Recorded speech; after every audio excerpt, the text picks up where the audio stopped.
Okay, good evening, everyone, and welcome to our public hearing for an Eagle Draft National Pollutant Discharge and Elimination System permit for Gelman Sciences, Wagner Road. Glad to have you all here with us this evening. My name is Jim Ostrowski, and I work in Eagle's Environmental Support Division. I'll moderate tonight's session and just kind of hang out in the background, help things flow tonight. So you'll be seeing me periodically and also helping with comments as we get to them. I want to run through a couple of housekeeping guidelines before we get started. And I understand a lot of you may have never attended an Eagle public meeting before. So hopefully if this is your first time, it's easy to understand. Pretty basic stuff. What we're going to do tonight is start out with an introduction. We're going to introduce all the staff that are here with us tonight. And we've got the meeting tonight broken down really into two different parts.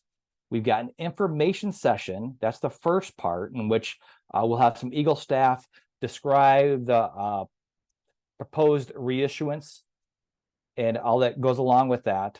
And then we're going to open it up to some questions and answers. So that part of our tonight's session is pretty informal. That'll take us up to about 6:45 if we need to go that long. If not, we'll just jump right into the second part. But that first part's an informal informational session. And then when we're done with that, we get done with the questions and answers, we're going to go to the official public comment process. And that's what a lot of you here are here for tonight. And that's to submit an official public comment. And that's a little more formal part of tonight's hearing.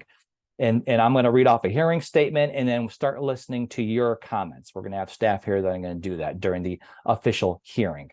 So we're going to make it very clear tonight when that time occurs and explain again how you make a comment and how that works. So don't worry if you don't catch it right away. We're also going to wrap up tonight and talk about who to contact with further questions if you have them. All right, so just a couple other guidelines about tonight. The lines are all muted until we get to the Q&A part and the public comment part, in which case if you choose to make a comment or if you want to verbally ask a question, we're going to explain to you how to unmute your mic when they get to that point. If you have a question tonight, you can submit it using the Zoom toolbar. So if you look on your toolbar, you have a Q&A box. You can type your question in that way. If you are calling in tonight, you can ask questions by hitting #2. And I'm looking at our attendee list, and I'm not seeing anybody calling in using just the phone. So if we do, I'll remind people about that again. We are also recording this public meeting, just like we do all of them. We post it up on the YouTube channel. I also want to point your attention to the chat, because during tonight, we'll be dropping a few things into the chat that you might be interested in, a couple of links. With me tonight in the background is Ryan Blazik, and he's going to be putting stuff into the chat tonight and helping me out in the background as well. With that, I'm going to turn over to Jessica Stiles, and we've got a lot of Eagle staff here tonight. So she's going to introduce herself and turn it over to Eagle staff to introduce themselves as well.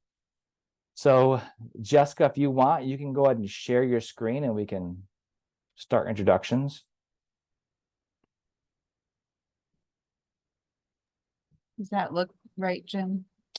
You're sharing in presenter mode. So if you just go over to display settings and hit, there you go.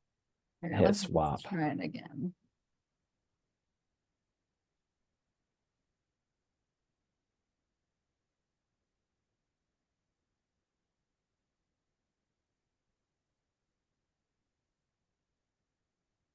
There you go. All righty. All set. So that's all that. Okay. All right. Well, as Jim said, we do have a lot of staff, so go ahead and take us away. Good evening. I'm Chris Alexander and I manage permit section. Hello, everyone. My name is Tarek Buckmaster and I supervise the industrial permits unit. Hello, I'm Christy Elwin and I supervise the stormwater permits unit in permit section. Hi, I'm Amanda Bozak and I supervise our water quality and aquatic nuisance control permits unit. Hi, I'm Glenn Schmidt. I'm an aquatic biologist in permit section.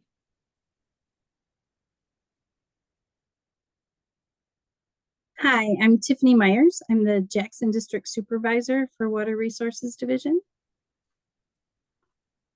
Bridget Carver, NPDES compliance staff for the current NPDES permit.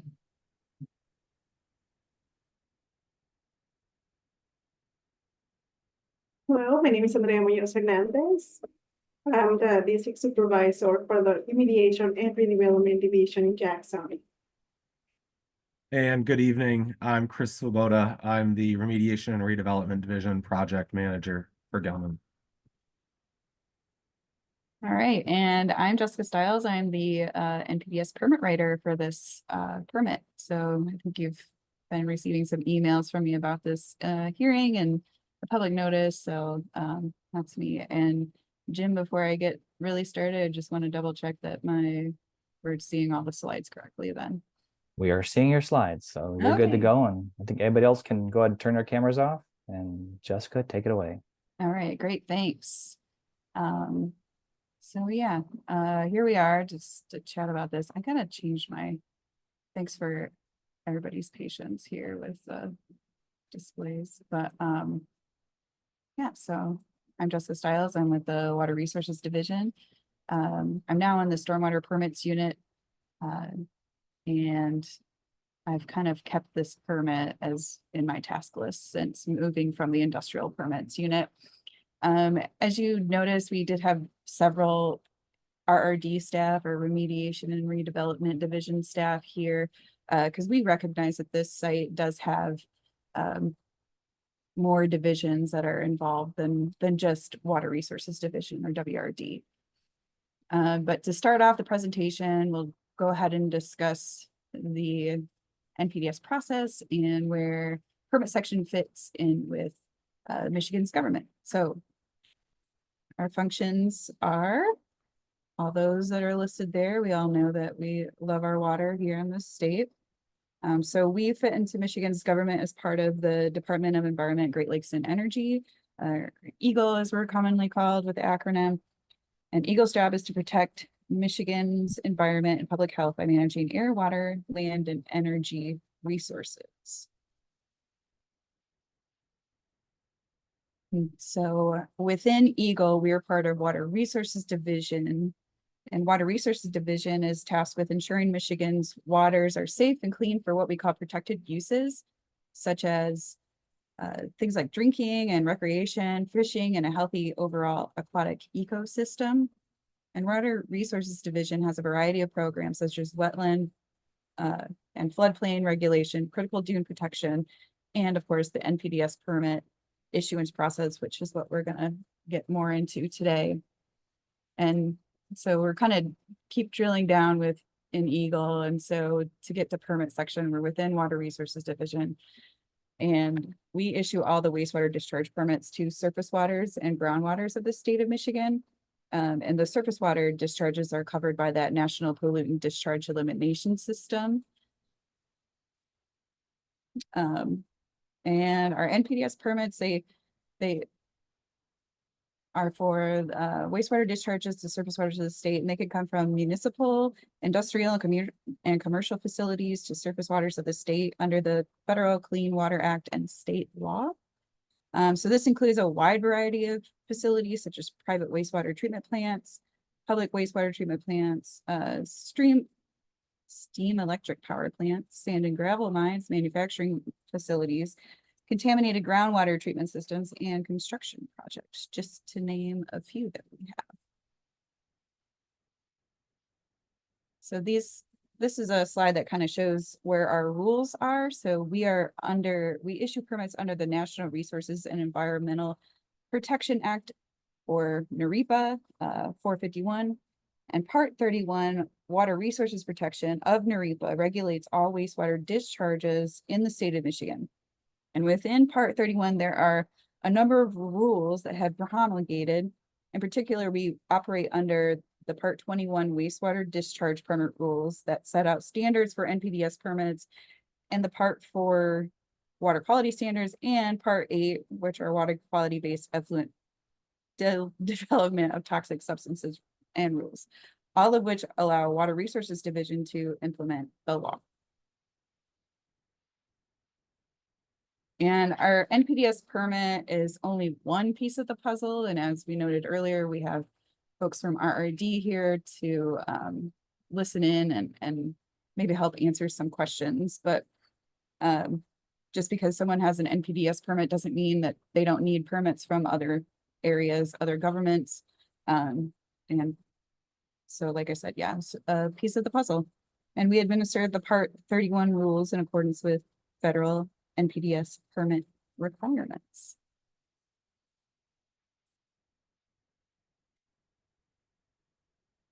So with the NPDES permitting process, this regulates discharge of pollutants into surface waters of the state.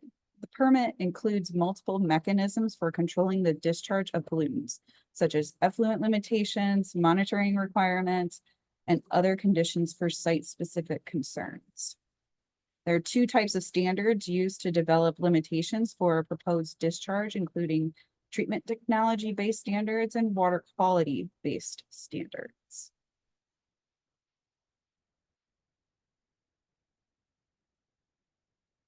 For our water quality-based effluent limitations, these are established to protect the designated uses of our surface waters. So this includes uses such as fishing, swimming, and aquatic life. Water quality-based effluent limits are really driven by the receiving water quality. Our biologists and engineers use a variety of information from the application and existing site-specific water quality data. And they are the ones who recommend limitations for parameters that are expected to be present at levels of concern. And again, all within our Part 31 rules.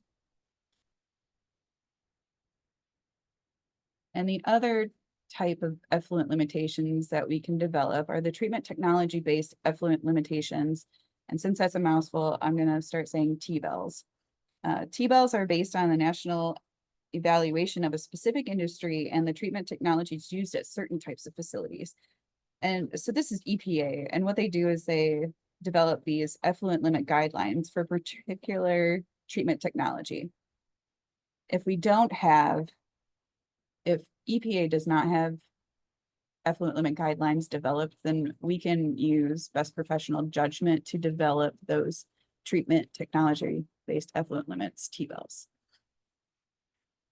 And we incorporate these technology-based effluent limitations in NPDES permits that correspond to the application of an identified technology, but we don't require dischargers to install the identified technology. The same goes with EPA's rules. But we leave this to each facility, the discretion to select the technology, design, or process changes necessary to meet the TBEL specified in the NPDES permit. And so that's just, again, it's all in line with the rules that we are enacting for our permits.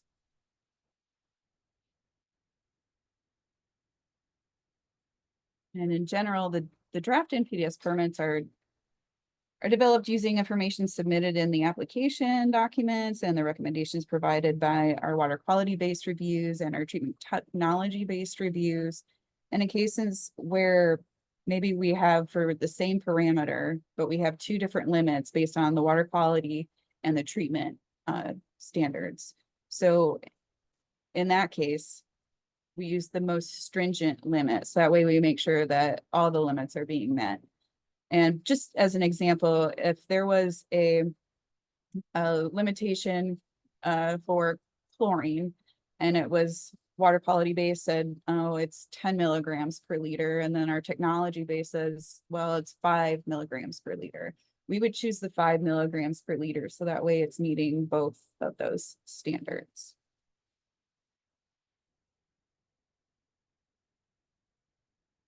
Yeah, and the other thing too is with the monitoring requirements, we make sure that those are consistent with other types of dischargers. So next, we'll just talk about this table, which is found in the basis for decision memo. And this shows the various limitations that were developed. So we have our water quality-based effluent limit for the discharge to the tributary to Honey Creek. You can see the calculated water quality-based effluent limit for the Huron River at the edge of the critical assessment zone. which is approximately a 3,000-foot radius from the public drinking water intake. And then, of course, we have the calculated T-bills. And these were, again, they were because EPA doesn't have ELGs for this type of permit. We developed these based on best professional judgment. And in order to protect water quality and account for the treatment technology performance, we have to, again, choose that most stringent limit so that way all the limitations are met. So in this case, we have 3 different calculated effluent limitations, and they're all met with having the T-bills in the permit itself. So that's why it's bolded there, because as you can see, across the board, those are the most stringent of those 3 calculations. And the driving limitation for the permittee is the monthly average limitation of 7.0 micrograms per liter. So part of the best professional judgment considerations for the 1,4-dioxane effluent limit includes a discussion with the permittee about the ability to increase pumping capacity and meet NPDES permit limitations. And we, WRD, we didn't want to set limits so stringent that they prevented Gelman from increasing remediation efforts. But again, you can see that the limitations are the most stringent of the calculated effluent limitations that we have to choose from.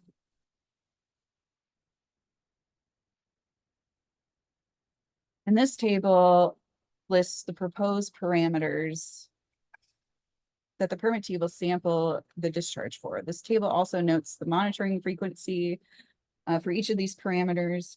And all of these parameters were considered and evaluated as expected pollutants in the discharge from the facility. This table looks largely the same as their currently extended effluent limit table page. And so on this next slide, I'm going to list the changes, but I kind of want to leave this up. I know this is a lot of information on this slide here.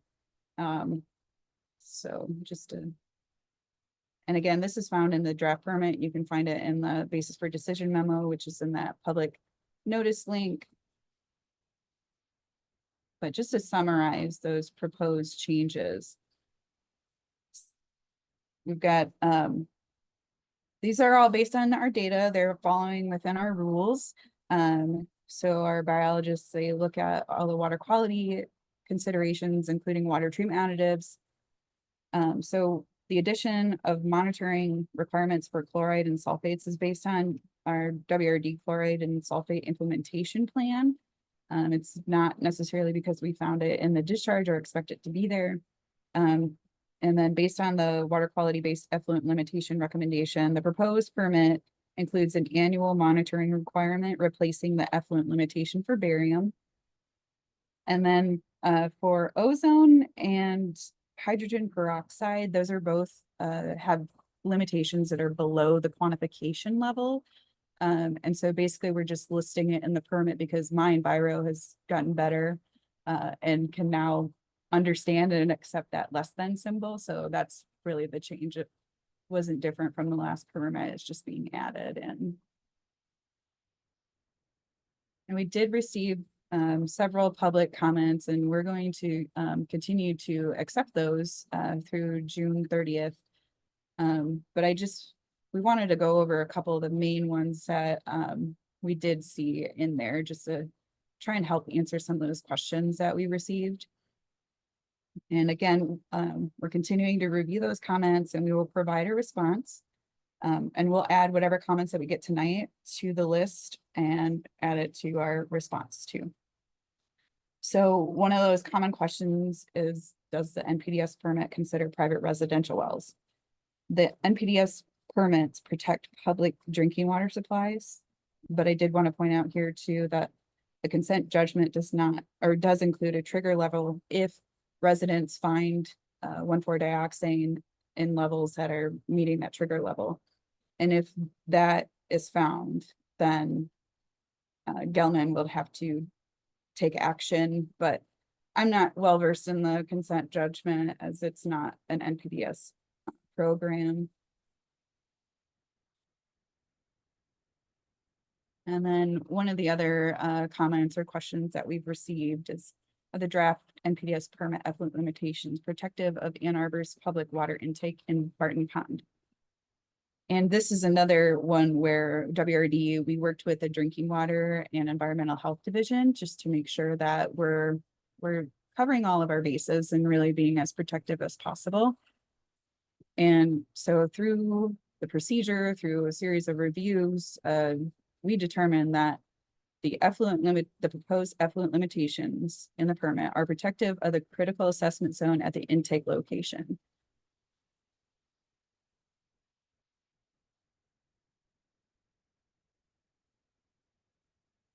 And then one of the other main kind of topics of the comments had to deal with the treatment technology based effluent limitations. And folks were wondering if we did a review to find the best available technology and require that in the permit. And as previously, I was talking about our T-bells and how EPA develops them and what EPA requires, which of course is what we have to require, is that we don't designate a particular treatment type. We come up with effluent limitations that are based on like a general treatment technology that can be studied. And then we go from there. And sometimes in cases where the only treatment technology that we know of is with the permittee that we are currently under reissuance, we use their data to go through and develop that. And if anybody has more comments or questions, and maybe you don't want to take the opportunity tonight to do so, or maybe something really just dawns on you later, you can go ahead and add a public comment to the public notice in My Enviro. So when you log, or you don't have to log in, excuse me, just click on My Enviro page and then you go to the public search, public notice search. And then from there, you can narrow down to that permit by typing in Gelman in the site name filter, and it should be the only one popping up. And then you can go to that far right and then click that view and submit comment button. And you can, right here, it just gives the details of the site. You can see that there's a documents tab across the top, and that's where you're going to find all the documents that are associated with this reissuance process. So go ahead and take a look. I think I mentioned the basis of the decision memo is pretty good information in there. And then of course, across the top is that add comment button.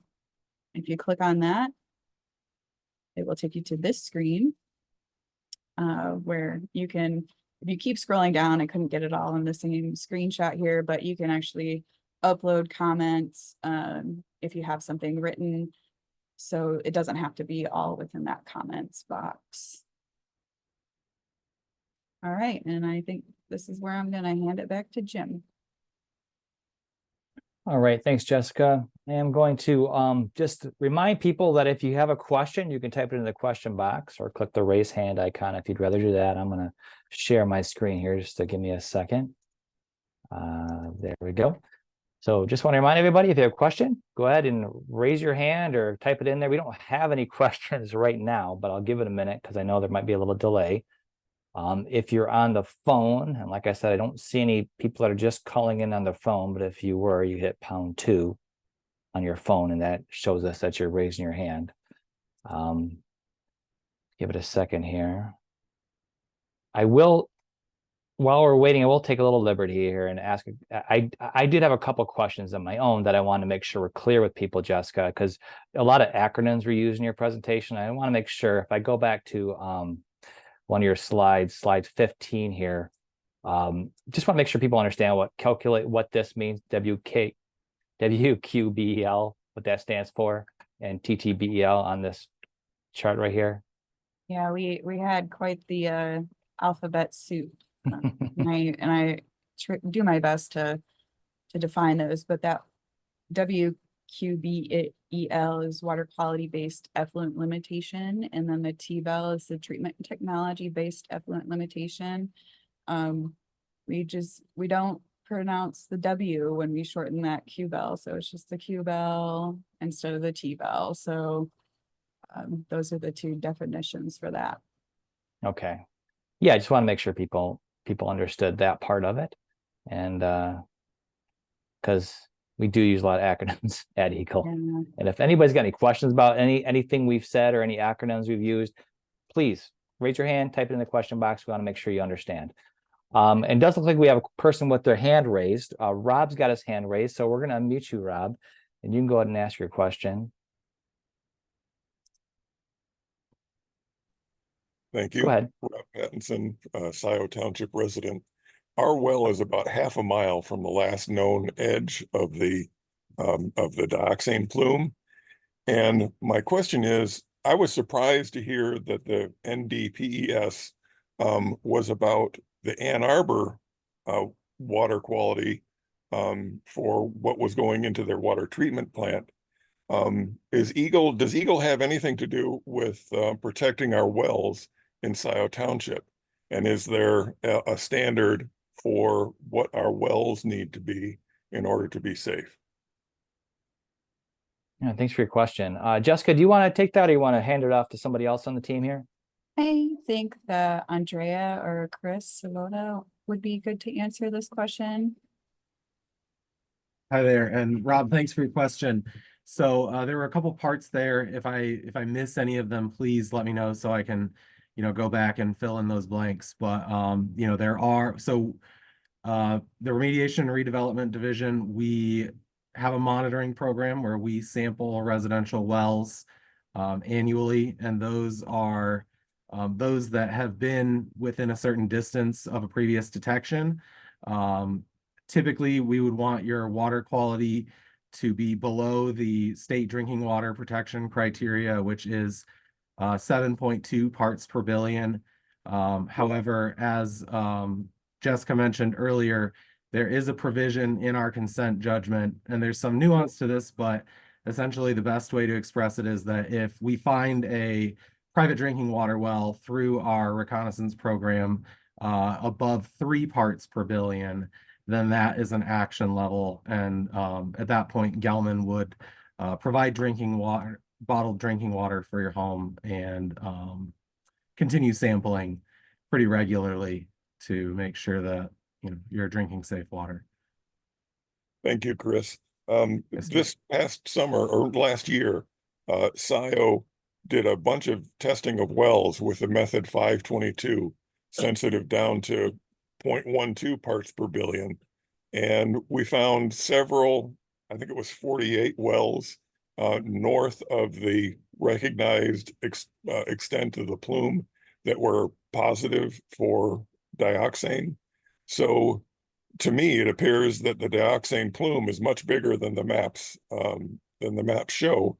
Does the Scioto Township data, does that trigger any sort of extra testing by Eagle to make sure that they have the extreme edge of the plume recognized and mapped out? So we typically map the edge of the plume. We have a GIS mapping project that we put out there for public information. And we typically, the margin is 3 parts per billion. So that sort of bottled water requirement in our consent judgment.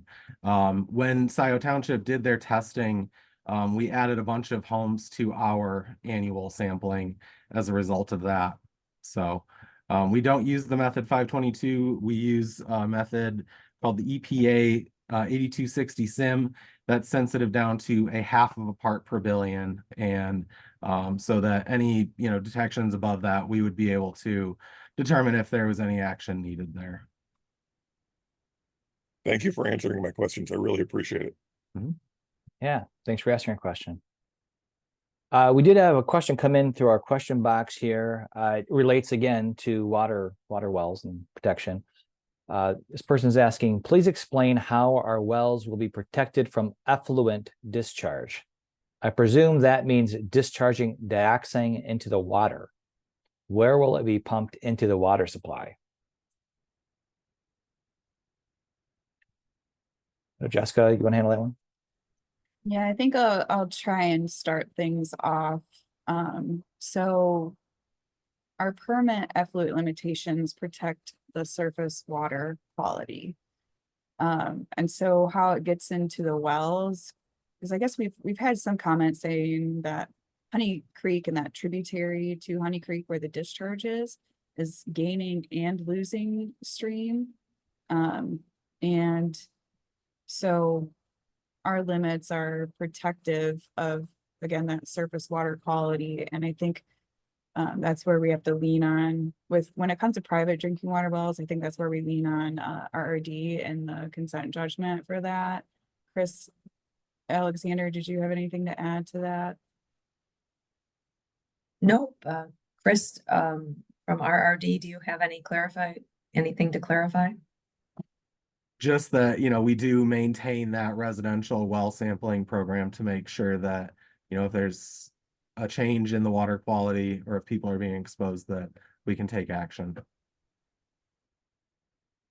Yeah, it's just going to be adding a little bit, please, like you mentioned. I mean, like we work in collaboration with the Washtenaw County Local Health Department, and every year, like there is some conversations about which wells should be sampled. And I think in 2023 we have about 250 wells, so this is a good effort. So yes. Okay. Thank you all. Just want to make sure you guys see in the chat, there's a couple links Ryan dropped into there. One's a link to My Enviro, where all the information related to this application is stored, so you can find it in there, a lot of the information that we've discussed tonight. Also, we put in there a GIS map, a map of the Gelman site that you can take a look at, which you might find interesting as well. Another question in our question box. In its establishment of Gelman's discharge limit, why has Eagle ignored the 1998 to 2003 consented cases ruling of a discharge limit of 5 parts per billion by the administrative law judge? So can someone here address that case and how it relates to this?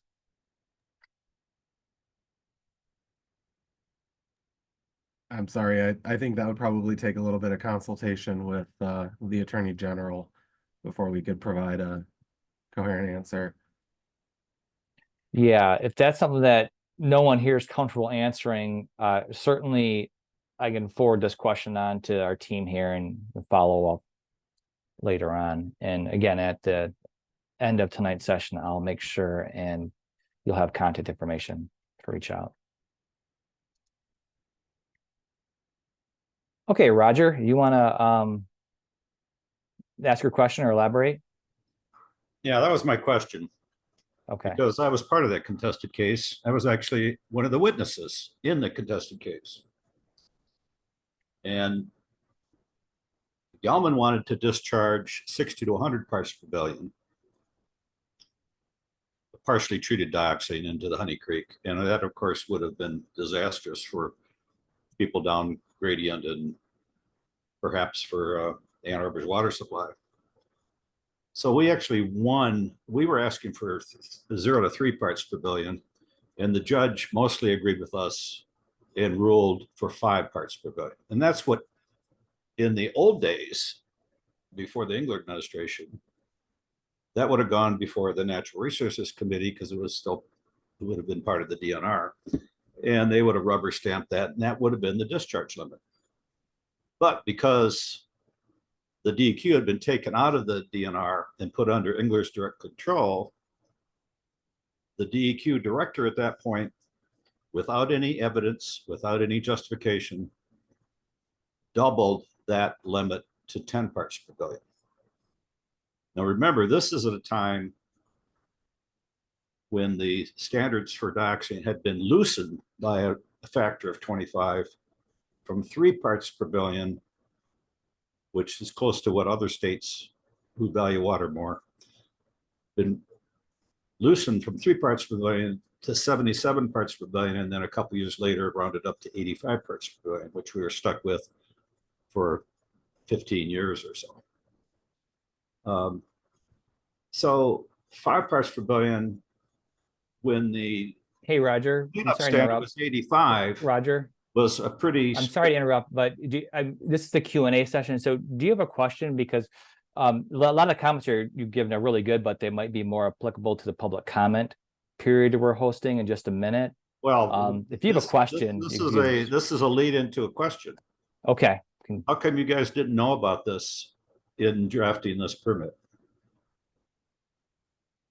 Does anybody on this team can you address that, or? Does one part of the Eagle talk to the other part at all?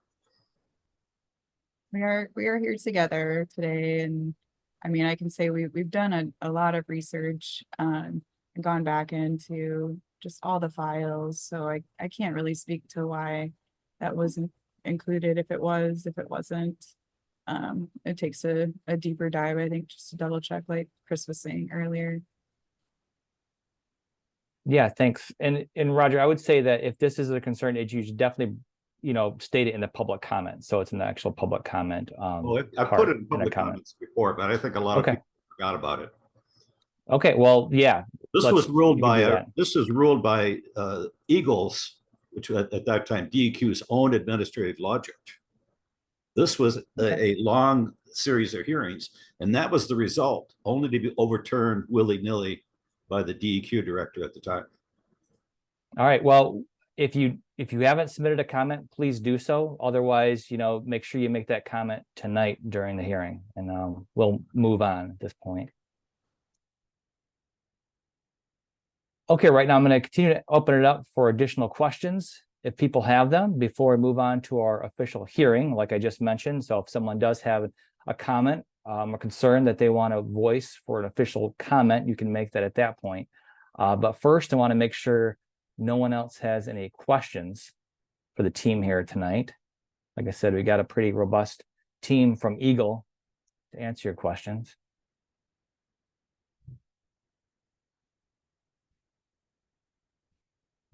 Okay, looks like Rob's got his hand up. Again, go ahead, Rob. Go ahead. One more question. Sure. Does Eagle have have they published?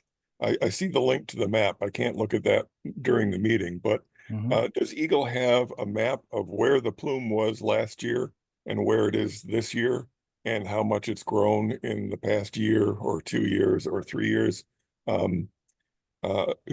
Scioto Township's testing gives me concerns that the actual size of the plume might be much bigger than what has been mapped. So I'm curious of how the map has grown in the last year or two. Thank you. So Rob, I'll take your question. We updated the map with 2023's sampling data that Gelman collects around the plume. I can't, I don't have like a number of the change in aerial extent between the 2020 plume and the 2023 observations, but they are not that much different. I wouldn't necessarily characterize the plume as having grown.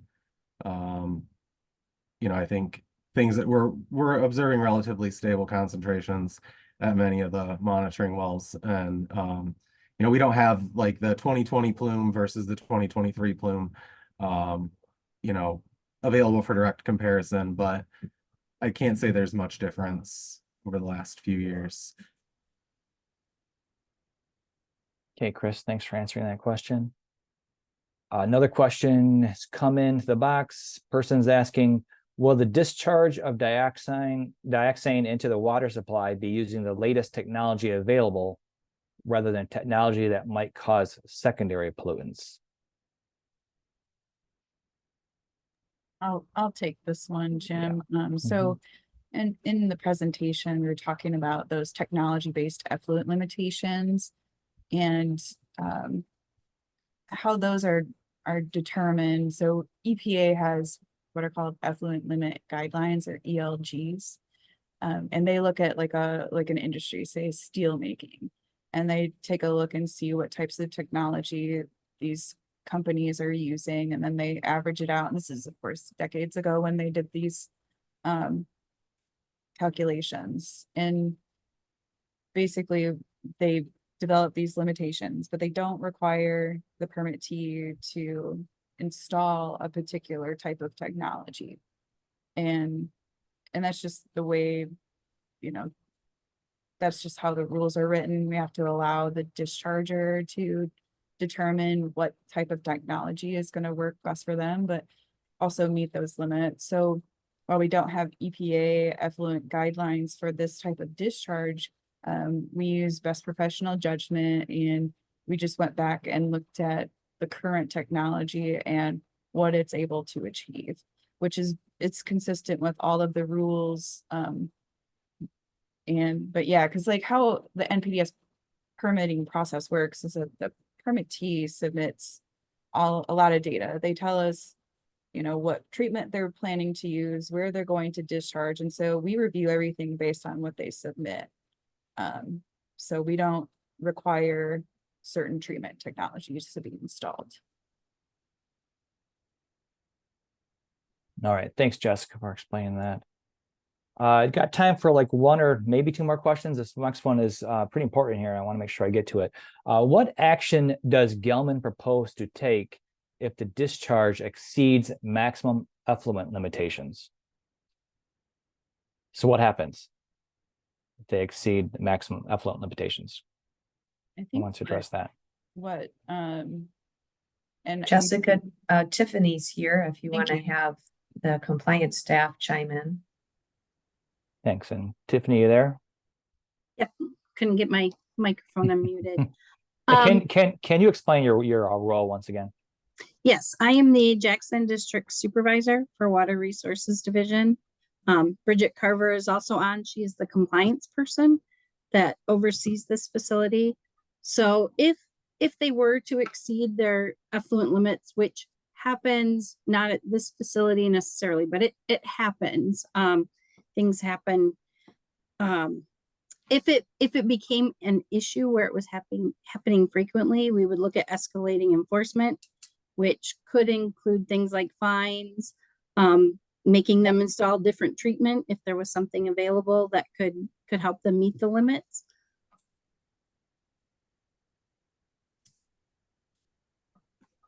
Yeah, I'll just add in too that as far as compliance goes, Gelman has not, they have been meeting all of their permit limits for a long time now. There have not been any exceedances since 2021. And the exceedance that did happen was very minor, and it was actually due to some unanticipated upsets that were kind of unforeseen.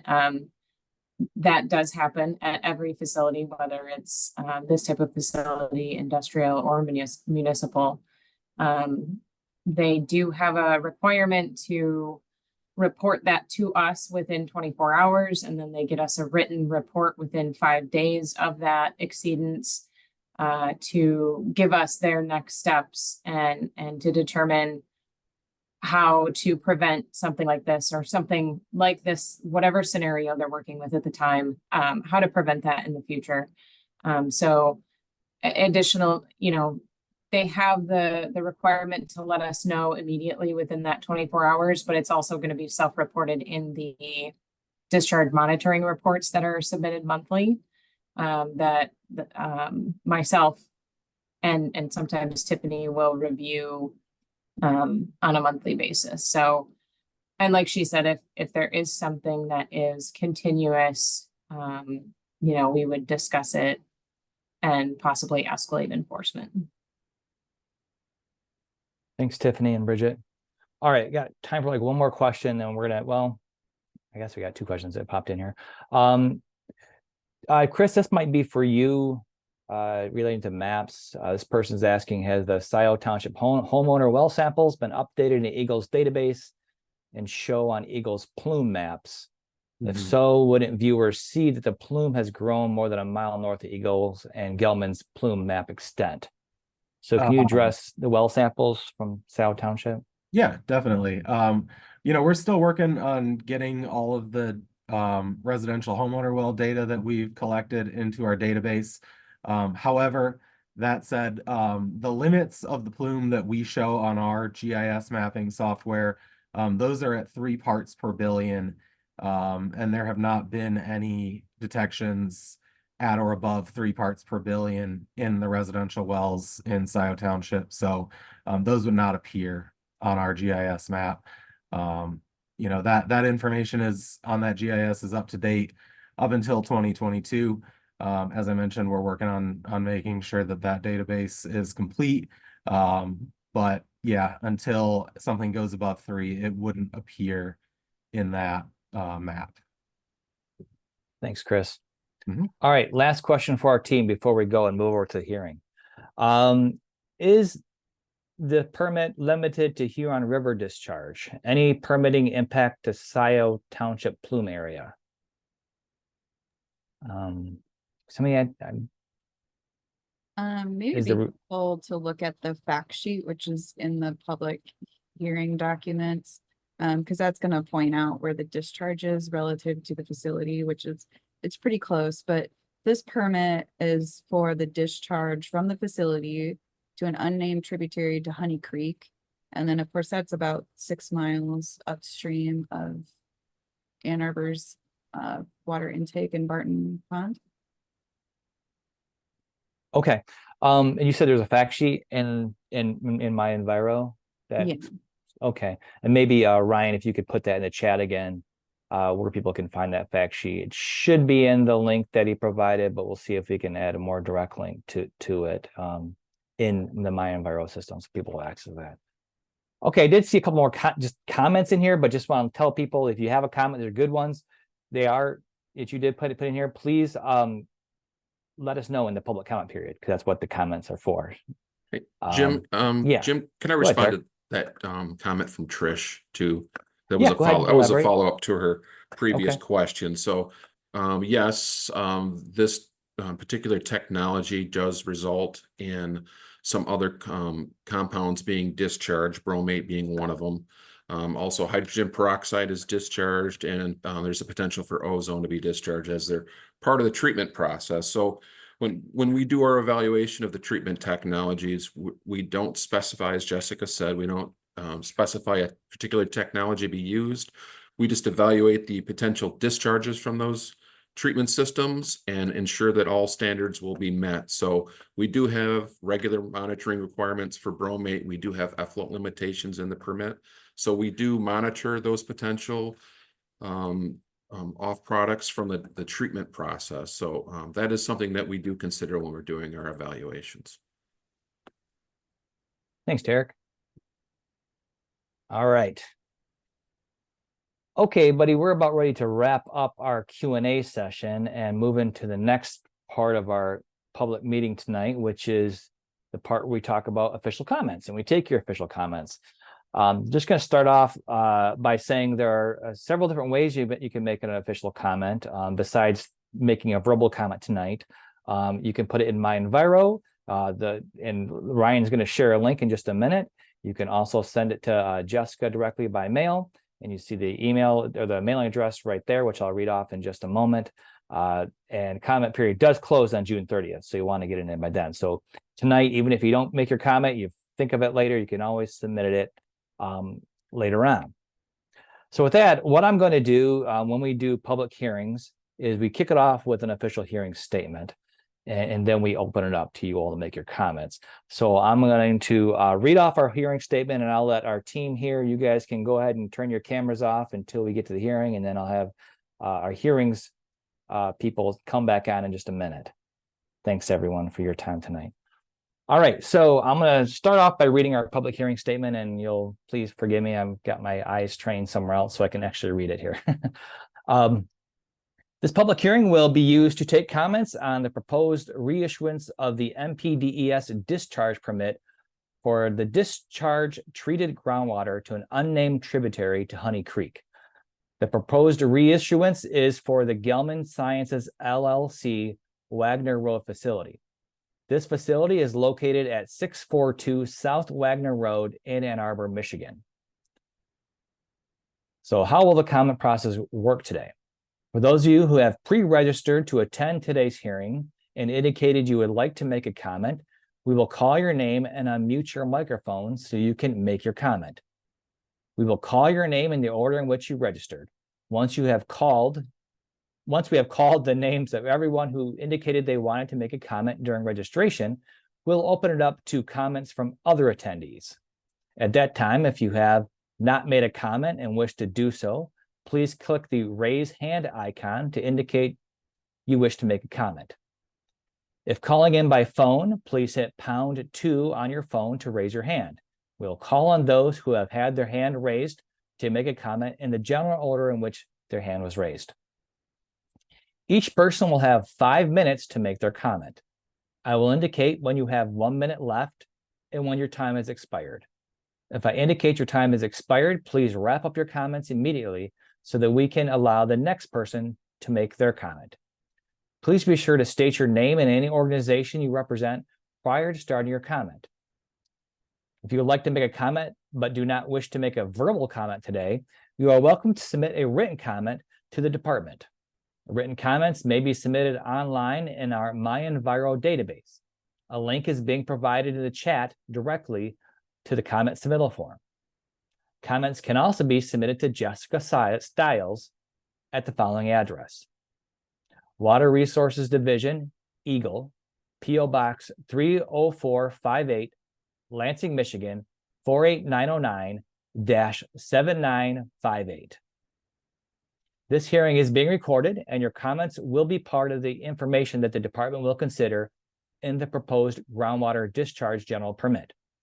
Comments received will not be responded to at this time, but will be included in the response to public comment documents and be part of the permit record. All comments and information received will be available in MyEnviro, our online database.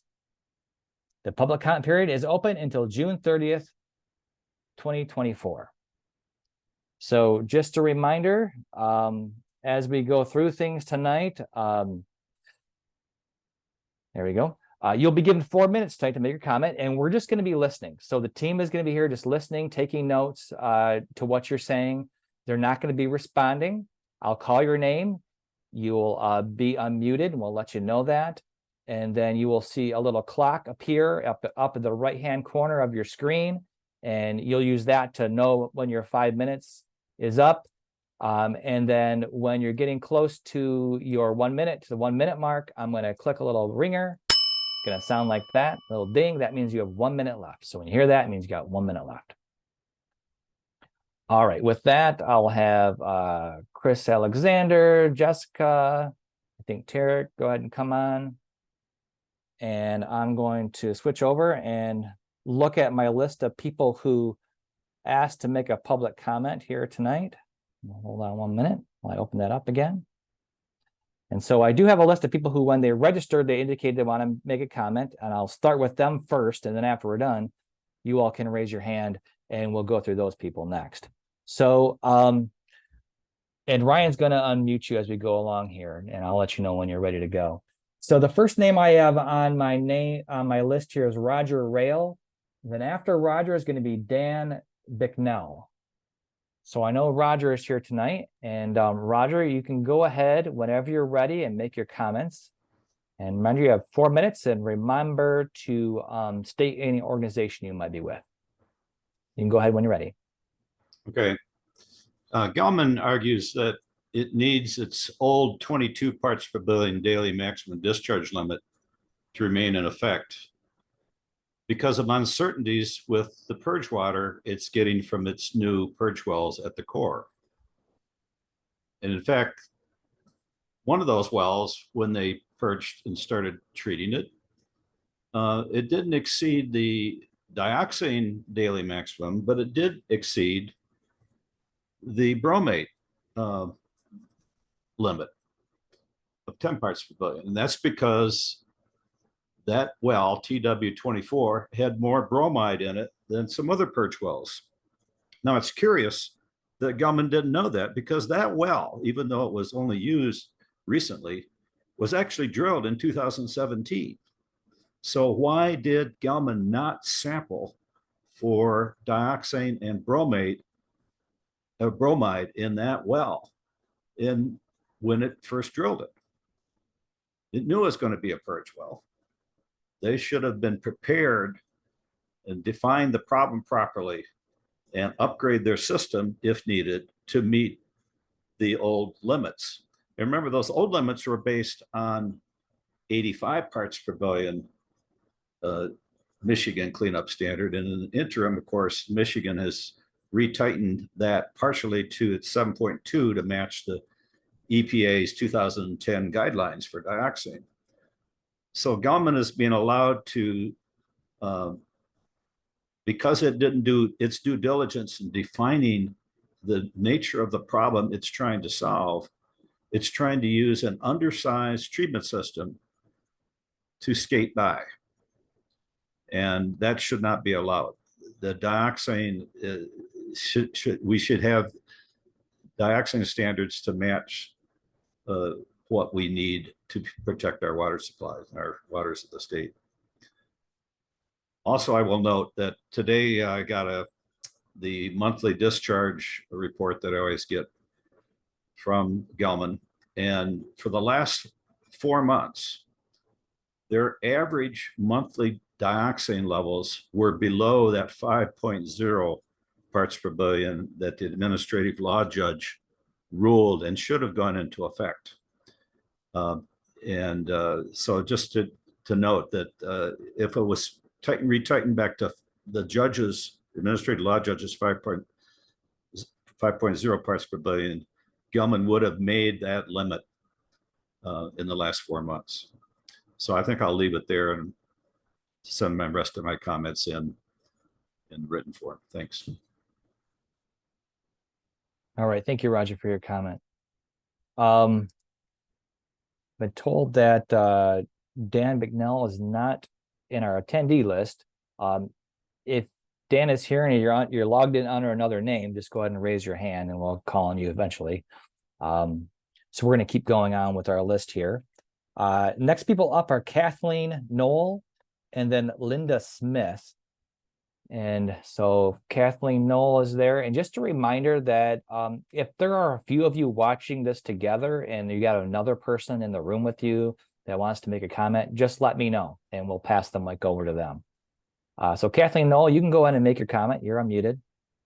Okay, can you hear me? Yes, we can. Go ahead. Okay. I'm a trustee from South Township.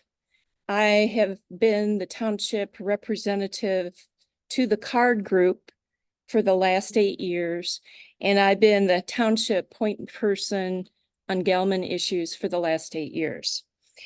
We submitted detailed written comments. I just want to touch on key factors in our comments, and they're similar to some of the questions and comments we've already heard.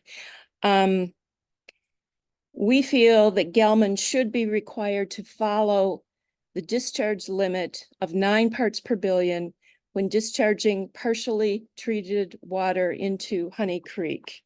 Now, I see in the permit, it states the discharge permit is to an unnamed tributary of Honey Creek. The basis of decision memo concludes that a 9 part per billion limit is the best professional judgment treatment-based effluent limits. Gelman has responded that they would like to maintain a higher effluent level, which is approximately 22 parts per billion. We urge Eagle to require Gelman to adhere to the 9 parts per billion limit. There are no technological limitations which prevent Gelman from increasing their treatment capacity. Furthermore, Gelman has not offered any technical explanation to Eagle or to the public as to why the 9 parts per billion limit can't be achieved. There are several additional treatment technologies that are available for reducing contaminant concentrations. All of these are noted in Scioto Township's written comments. Second point I want to make is to briefly summarize our second primary comment. Gelman should not be allowed to discharge higher levels of dioxane into a tributary of Honey Creek when the partially treated water is discharged. There are numerous shallow private wells situated along the path of Honey Creek and its tributaries. Scioto Township has identified several private wells with significant levels of 1,4-dioxane contamination in its recent testing.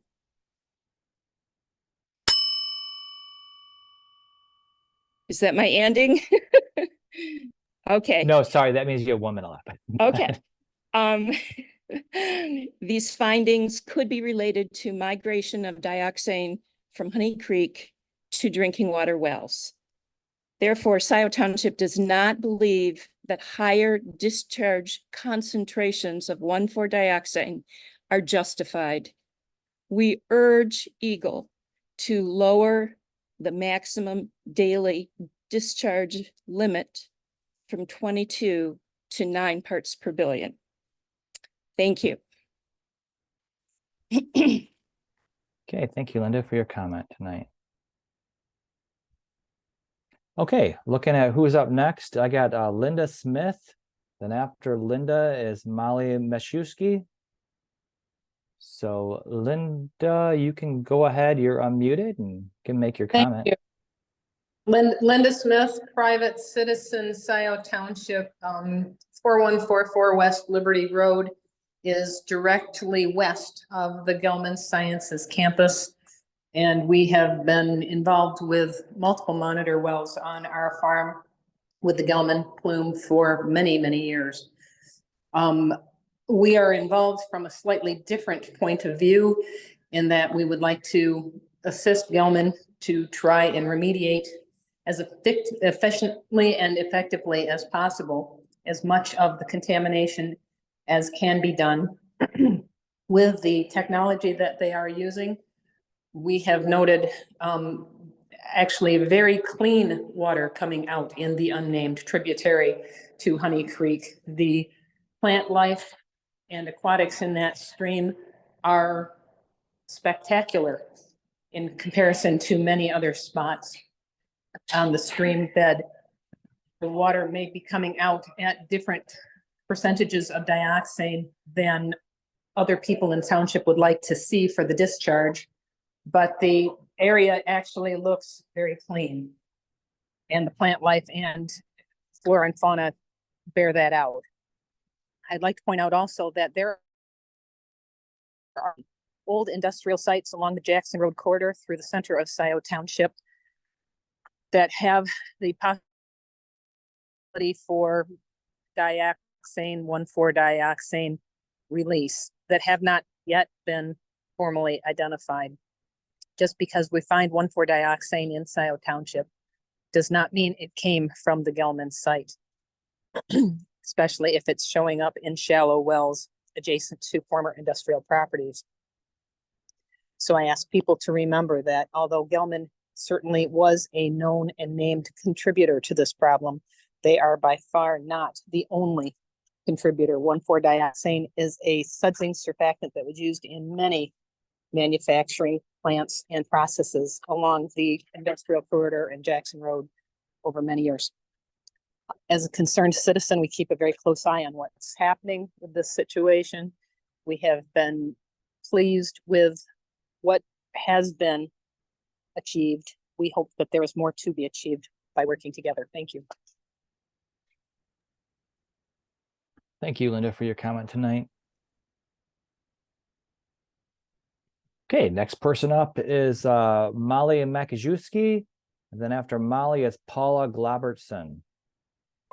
Molly, you're unmuted. You can go ahead and make your comment. All right, you were close, Jim. This is Molly Maciejewski. I am the Water Treatment Services Manager for the City of Ann Arbor. And I'm going to go through, and my comments will sound similar to what you've heard already. I do thank you for the opportunity to comment on the draft discharge permit for Gelman Sciences. Ann Arbor is deeply invested in the remediation of 1,4-dioxane contamination due to the potential adverse impacts to our drinking water source. The draft permit retains a discharge allowance of 1.872 million gallons a day of treated process water that flows into an unnamed tributary to Honey Creek, which then flows into Honey Creek, the Huron River, and into Barton Pond, which is Ann Arbor's drinking water primary source. That source provides drinking water to more than 140,000 people across the city of Ann Arbor and Scioto townships. Again, the city has already submitted written comments to Eagle on February 16th, 2024, and we requested several changes to the draft permit. I'm just going to highlight a few of those comments here. First, the best available treatment technology selection should be reanalyzed. I did hear you say tonight that the permittee has flexibility in choosing their treatment. However, I would encourage you to have a conversation about the Gelman site to talk about which treatment is the best available technology, because my understanding is that the treatment system that's been in place has been in operation since 2005, and it's worth a second look to see if there's a different treatment technology that could be used given the release of bromate into the unnamed tributary to Honey Creek, which is upstream of our intake, and the site conditions that make it challenging to use that type of treatment there. Second, the daily maximum permit limit should be changed from 22 micrograms per liter to 9 micrograms per liter to reflect the actual treatment performance. Eagle's initial calculation of treatment-based effluent limits for the daily maximum permit limit was 9 micrograms per liter. However, at the request of Gelman, Eagle retained the 22 micrograms per liter daily maximum limit to allow for operational flexibility. While the city agrees that the pump and treat volume should be increased to address plume migration, it should not be at the expense of degrading surface water quality. And then third, and most importantly, the discharge location should be moved downstream of the Barton Pond intake. It is difficult to understand or explain to our customers why Eagle allows known contaminants, which are probable carcinogens, to be discharged upstream of our intake. Moving the discharge downstream of Barton Pond would ensure protection of residents' drinking water and could allow for an increase in volume of the pump and treat system. The city is open to working with Eagle on the identification and selection of downstream discharge locations. In our written comments, and again here, we request a response from Eagle on this particular issue. I do thank you for your time tonight. All right, thanks, Molly, for your comments tonight.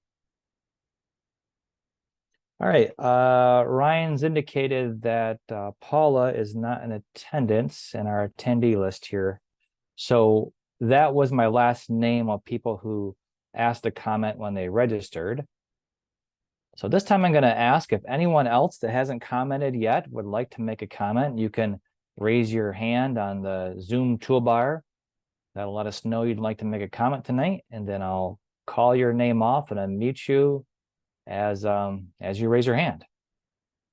And just a reminder that if I call you, make sure that you repeat your name and any association, organization you might be affiliated with. I do have a raised hand. James Diamer, if you want to go ahead and make your comment, you can unmute yourself and go ahead.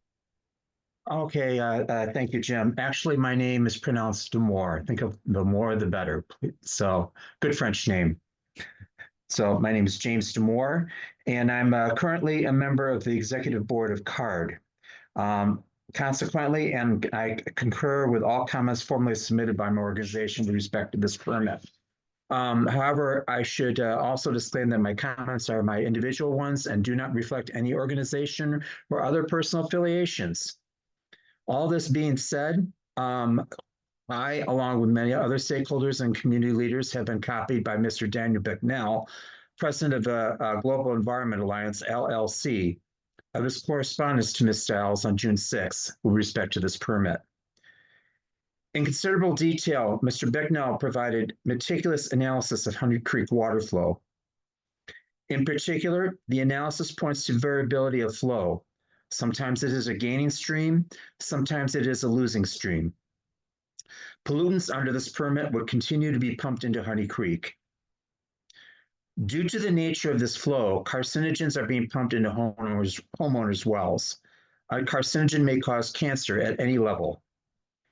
Under the proposed and now expired previous permit, this would allow and has allowed homeowners' wells to be contaminated with dioxane.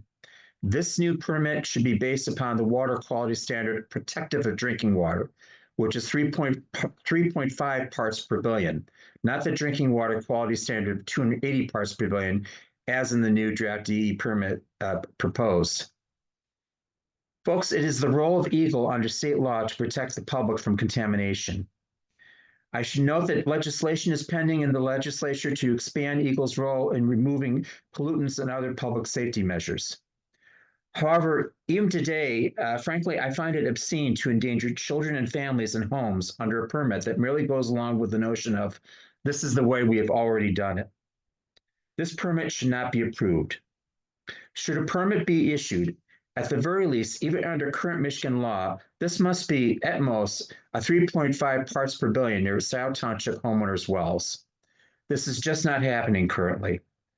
Clearly, as others have said, another method must be used entirely, either by treatment at the site or conveyance, if feasible, and only if feasible, by pipe downstream from homeowners' wells in Barton Pond, the source of drinking water for the city of Ann Arbor, as Ms. Majeski indicated. This permit does not protect the public from 1.4 dioxane, a known lethal carcinogen, a violation of Eagle's charter and of state law even currently. Consequently, if not revised as suggested above, this permit must be rejected and previous permitting to be revoked. I appreciate you for considering my remarks. I am James DeMoore. All right, thanks, James, for your comment tonight.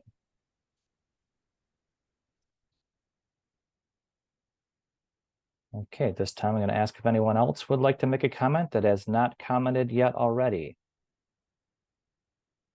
If you do, you can raise your hand.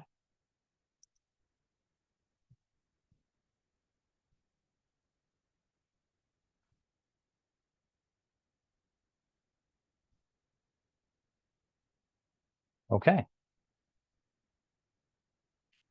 I'm not seeing anyone else who is not. If somebody has already spoken and you think about you want to add more comments, you can submit comments in a variety of different ways, and I'll put that up there on the screen right now. So if you want to add on more details. With that, team, I'm going to go ahead and read our closing statement then, and then we'll do some wrap up activities here as we wrap things up. Okay, just want to make sure no one else raised their hand. All right. So as a reminder, the public comment period for accepting written comments is open until June 30th, 2024. The department will consider all comments received. Written comments may be submitted online in My Enviro database, a link that was provided in the chat directly to comment in a submittal form. So you saw Ryan had put that in the chat. Comments can also be submitted to Jessica Stiles at the following address: Water Resources Division, Eagle, P.O. Box 30458, Lansing, Michigan, 48909-7958. Thank you for your comments and your cooperation tonight. We appreciate your interest and that you took the time to be here today. The public hearing is now closed, and thank you again. Oops, well that. All right, so I just want to wrap up with a few things here.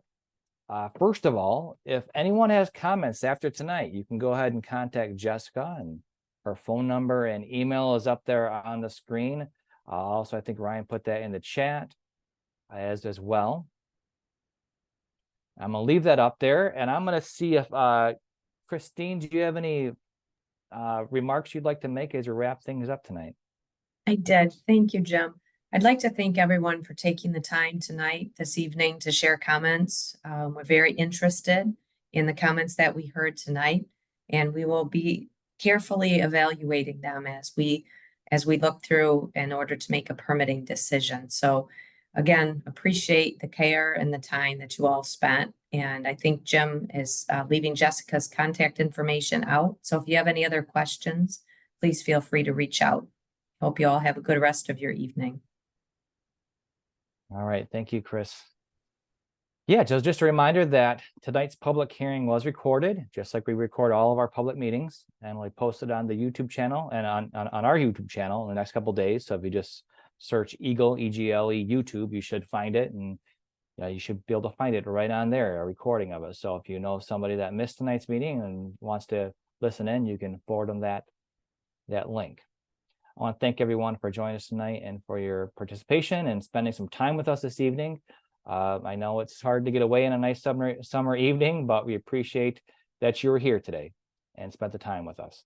And I want to thank our Eagle team, our large Eagle team who was here with us today and took time to answer questions and present. Thank you, everyone, for joining us, and have a great rest of your evening. Bye-bye. Thank you.